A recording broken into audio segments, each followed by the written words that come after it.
This morning we're going to hear again from Gerald Olivetto from New Jersey DOT and Asim Zaman. So the original title of this was Mission Accomplished, but we changed it to Commitment Fulfilled. Our commissioner has this new initiative for commitment to communities where DOT is really making an effort to reach out to the communities, make sure that everybody knows what we're doing, why we're doing it, and basically just where your taxpayer dollars are being spent. In line with that, we changed it to Commitment Fulfilled. It's a general outline we'll breeze through this morning. Just the New Jersey DOT outline, an overview of our preventive maintenance program, the stats and success of the preventive maintenance program, what still has to be done on the program, and the future of it going forward. We're from Jersey, and I think we're the only state in the country where everybody describes where they live based on an exit number. We have 8.9 million people in roughly 8,800 square miles.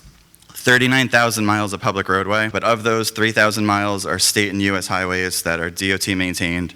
And of those 3,000, we have 500 miles of interstate routes. We have 6,542 highway carrying bridges across the state. And like I said yesterday, New Jersey DOT doesn't maintain all of them. They're split between our Turnpike Authority, our Expressway Authority, local townships, counties, and then the state.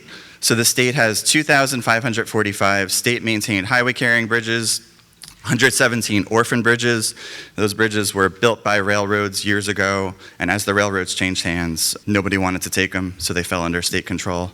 So 117 of just bridges got kind of scattered around over railroads, and then 17 operational drawbridge under NJ DOT control. A general overview of our state, and then our maintenance divisions are split into 3 regions: North, Central, and South. Trenton is our main headquarters. Preventive maintenance program, we'll just go through how we do it. We'll start with, so just a side-by-side comparison. This was a drawbridge that got replaced in 2005. For the longest time, I'm sure everybody's dealt with this. It's new, it doesn't need maintenance. It's a big bridge, it's gonna cost too much to do maintenance, you don't need to do anything on it. Well, now the bridge is pushing 15 years old, and we finally have it in a preventive maintenance contract. And when we get out there, we see that it needed maintenance. There was a lot wrong with it, and the neglected maintenance, even in its first 15 years of life, was starting to show. So without preventive maintenance action, we were seeing parapets starting to crumble. We were seeing, the biggest thing was along the gutter lines without regular sweeping or any kind of power washing. We were starting to get the spalling in the gutter lines. Areas along the joints were starting to spall out. And actually along the RPMs in the travel lanes too, we were starting to get some spalls. This was one of the biggest things. We get down to clean the scuppers, and underneath the bridge, after 10 years of neglect, where all the scuppers came to the outfall, it was just mounds and mounds of dirt. So those scuppers were doing absolutely nothing, and they were clogged halfway up the bridge. Even if the bridge is new, it still needs to be treated pretty much as soon as it gets turned over to maintenance.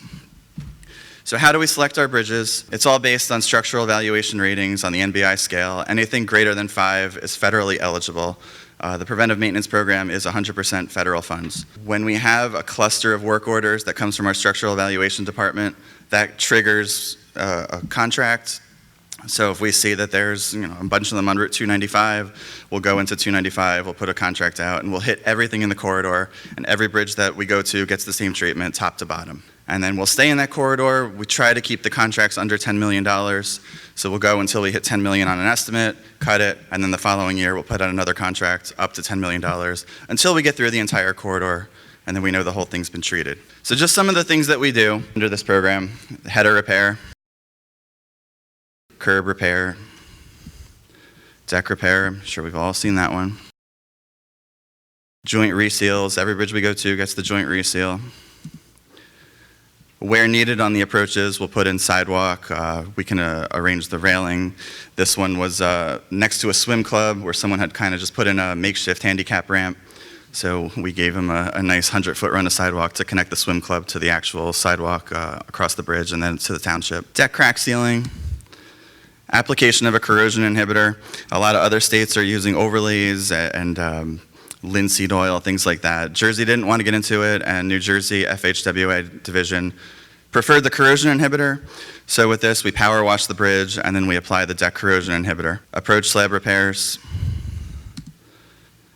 We put an HMA patch on the approaches where needed just to protect the header from any kind of future damage if there's potholes or rough pavement on the approach. Fence installation. One thing I found out yesterday, was pretty interesting from that presentation, is that Vermont doesn't have any fence. All of New Jersey's bridges have fence. Highway over highway, highway over rail. The only ones that really don't are highway over river.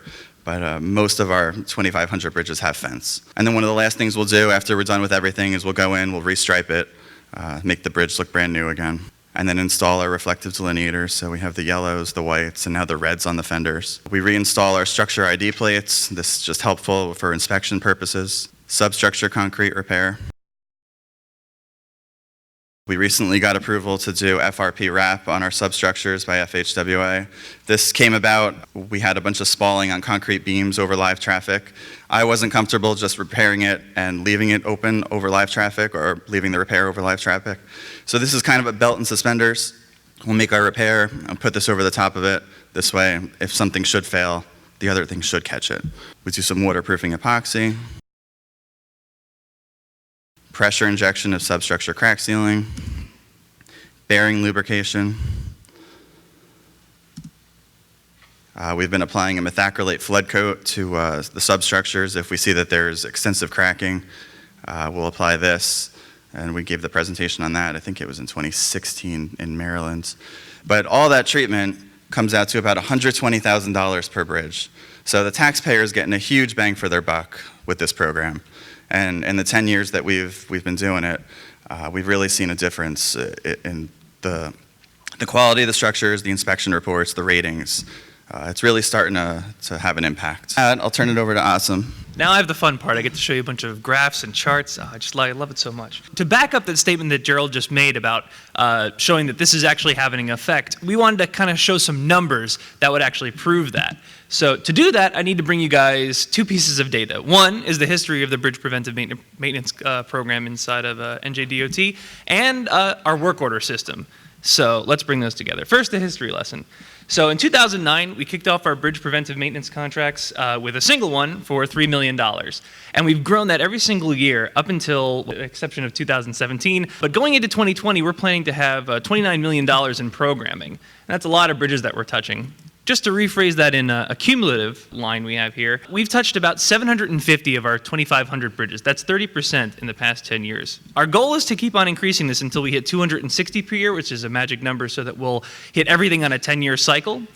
But right now we're getting close to about 180 to 200. So it's a big task, but there's always more to do. And the scope of these should actually start to change. When the first time we're hitting all these, we're doing a lot more of these treatments. We're hoping that we're going to transition from fewer condition-based to more cyclic treatments as we hit them for the second time, or hit the bridges that need treatment less. So that's kind of our history. 2009 to 2020, that's a weird way to phrase it, we've hit a ton of these bridges, 30%. So the big question, how do we know it's working? Now I bring you the second piece of data, our work order system. Not every state has this, or maybe more do than I know. The way this works is we have our structural evaluation teams out there inspecting the bridges, and if they come across a defect, they'll create a work order to get it repaired. It can fall into one of three categories. You got emergencies, which need immediate repair, priority ones, which I believe is 30 days, and priority two, which just means a repair is required. I'll give you an example of some of these. Emergency repairs, you got a finger joint that's sticking up and blowing out people's tires, you got hole throughs in the deck, you got loose concrete falling on cars and traffic below. This is usually covered by our time and materials contracts out of our regions. That's just one type of work order. A priority one repair is like substructure concrete. You might have some deck spall repairs that need to get done. Again, 30 days need to get tackled. And then priority two repairs, illegal habitation, rusted bearings, substructure, pressure injection cracks required, all that kind of stuff. So all these are generated on a daily basis. This started off in 2010. We kicked off this work order system. And since then, we have, I guess as of May, we have upwards of 20,000. If you do the math, that comes out to about 6 every day or 1 every hour if you have a long lunch. Now we have... We currently have 5,100 that are still open and getting taken care of as of the data rip that I pulled for here. So I mapped these out over the course of all the available data, and you can start to see a trend.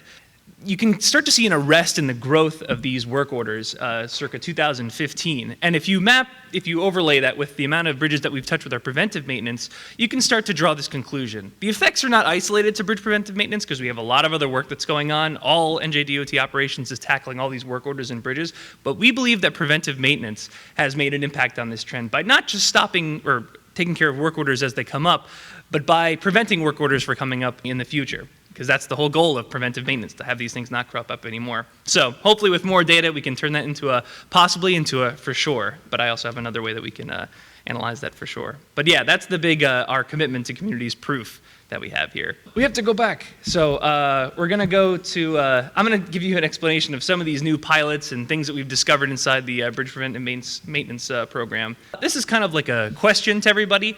So we've noticed something on several bridges, one Route 35 over Shark River in Belmar, and New Dover Road over Amtrak up in, I can't remember the exact town that one's in. Woodbridge. The entire bridge railing system, every time I checked all these bolts, I found that they were either corroded or broken apart or were very, very stiff. And I was wondering what could have caused this. Was it some kind of, was there some kind of cascade? And I believe, I have a theory, that it was due to there's a difference in metals between the nut and the actual, the railing that we have there, and then there might be some kind of galvanic cell that was sort of created with the presence of salt water.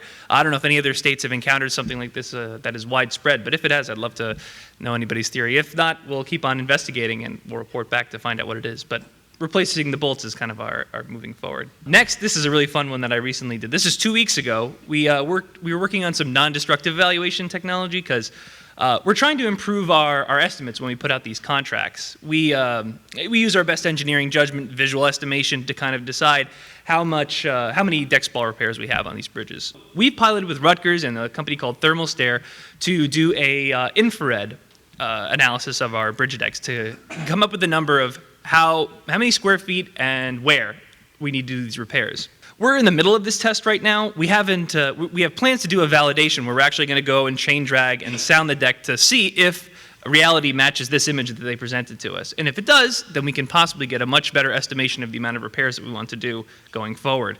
And we won't have to make big change orders, and I won't keep having to ask Gerald for more money. Here's more images that were generated from that test that you guys can marvel over. I was marveling over them. And it also works on Substructure, which, again, can be verified by just hammer and, well, I guess you can't chain drag on a wall. So one other fun thing that we're working on is we're getting to the point where we can start to utilize AASHTO BRM. We've been working with our structural evaluation team to do a couple things. We hope to have a better system to program our bridge preventive maintenance contracts, because right now we use our engineering judgment to use those clusters of work orders to target what areas need our preventive maintenance the most. But if we use the integrated system of our inspection reports within BRM, we hope to target ones that'll benefit the most from our treatments. We can also, one other big thing is we can map the monetary benefit from our actions right into the bridges. So we can start to see how many dollars we're actually, we put in and how much we're getting out in some kind of value. So this can increase the bridge ratings or arrest degradation that we can actually map on a graph inside of BRM. So that would be really cool to see. At least I'm excited about it. Two last things. One is that we have put out a bunch of fender replacement contracts starting in 2017. And these are outside of the bridge preventive maintenance, but they're about to be brought within it because these fender systems are now going to start receiving some preventive maintenance treatments going forward within the scope of what we call the signature bridge preventive maintenance contracts. So these are larger than our previous contracts that we put out, which usually go on to workhorse two-span bridges. So these are named multi-span bridges. They have fender systems. This requires a lot of integration with the Coast Guard and many other entities. So these are a bit larger. And we're also going to have these last 3 years compared to our regular 1 year length, because they're going to receive an initial treatment of deck spall repairs and all the good stuff that comes with the initial one, and then continued treatment like sweeping and power washing to make sure that they stay good for those 3 years. And it's also staggered because of our three regions. So we're going to kick off one in the south, then the central, then the north, so that we got a continual treatment of these big bridges that are so critical to our infrastructure. That brings us to our conclusion here. So most of this would not be possible without our close relationship with the Federal Highway, Coast Guard, other state agencies, DEP, Army Corps of Engineers, our interagency groups, and most of all, I want to thank everybody here, because it was the information that was gained at the partnership here 10 years ago that kicked off New Jersey's ability to do preventive maintenance in the first place. And everyone here's continued generosity of spending time right as kids go back to school. It helps us keep our commitment to the communities. So from everyone in New Jersey, we thank you so much.